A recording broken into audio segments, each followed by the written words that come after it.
Thiruvananthapuram medical കോളേജിലെ doctor Haris ആശുപത്രിയിലെ medical കോളേജിലെ പരിമിതികളും പ്രശ്നങ്ങളും പരസ്യമായി വെളിപ്പെടുത്തിയപ്പോൾ അദ്ദേഹത്തിനെതിരെ വാളോങ്ങി നിൽക്കുന്ന സർക്കാരിന് മുഖത്തേറ്റ അടിയാണ് കോട്ടയം മെഡിക്കൽ കോളേജ് തകർന്നുണ്ടായ ദുരന്തം. എല്ലാം സിസ്റ്റത്തിന്റെ തകരാറാണ് എന്ന് പറഞ്ഞൊഴിഞ്ഞ ആരോഗ്യമന്ത്രിക്ക് കയ്യോടെ കിട്ടിയ മറുപടിയാണ് ഈ ദുരന്തം. അവർ ഉദ്ദേശിച്ച സിസ്റ്റം എന്ന് പറയുന്നത് മന്ത്രിയും മുഖ്യമന്ത്രിയും അടക്കമുള്ള ഭരണാധികാരികളുടെ പിടിപ്പുകേടാണ് എന്ന് തെളിയിക്കുന്നതാണ് ഈ സംഭവം.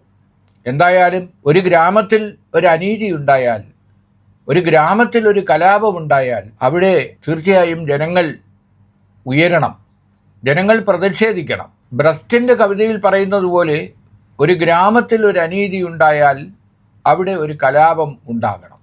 ഇല്ലെങ്കിലോ സന്ധ്യ മയങ്ങും മുമ്പേ ആ ഗ്രാമം കത്തിച്ചാമ്പലാകുന്നതാണ് നല്ലത്. കേരളം മനസാക്ഷിയെ നടുക്കിയ കോട്ടയം മെഡിക്കൽ കോളേജിലെ ദുരന്തം അറിഞ്ഞ് സമരങ്ങളുടെ ഒരു വേലിയേറ്റമാണ് കേരളം കണ്ടത്.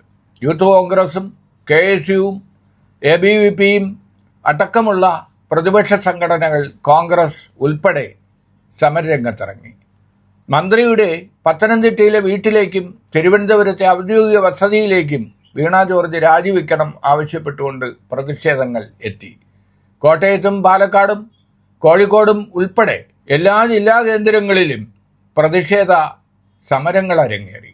പക്ഷേ ഈ സംഭവത്തിൽ ഏറ്റവും ശ്രദ്ധിക്കപ്പെടേണ്ട ഒരു ഇടപെടൽ നടത്തിയത് മുൻ മുഖ്യമന്ത്രി ഉമ്മൻചാണ്ടിയുടെ മകൻ പുതുപ്പള്ളിയുടെ MLA ചാണ്ടി ഉമ്മനാണ്.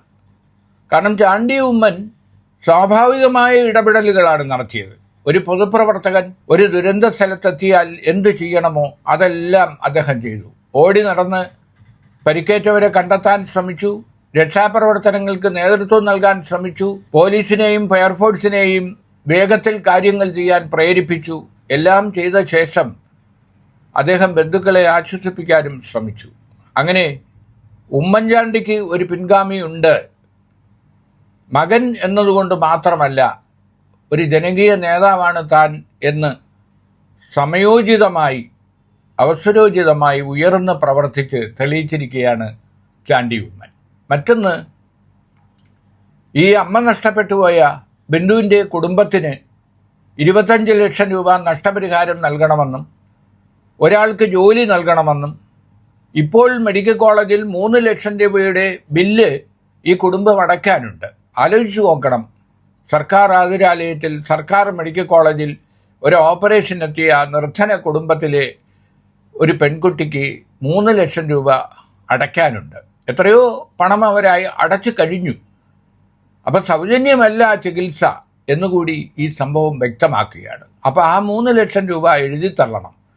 ഇനിയുള്ള ചികിത്സ സൗജന്യമാക്കി ഈ കുടുംബത്തെ, ഈ കുട്ടിയെ, മകളെ ഏറ്റെടുക്കണം. ഇങ്ങനെയുള്ള ആവശ്യങ്ങൾ ചാണ്ടി ഉമ്മൻ മുന്നോട്ട് വെച്ചു. ബന്ധുവിൻ്റെ മൃതദേഹവുമായി ആംബുലൻസ് പുറപ്പെടുമ്പോൾ ബന്ധുക്കൾ ഈ ആവശ്യങ്ങൾ ഉന്നയിക്കാൻ മുന്നോട്ട് വന്നപ്പോൾ പോലീസ് അവരെ ബലം പ്രയോഗിച്ച് മാറ്റി നിർത്തി.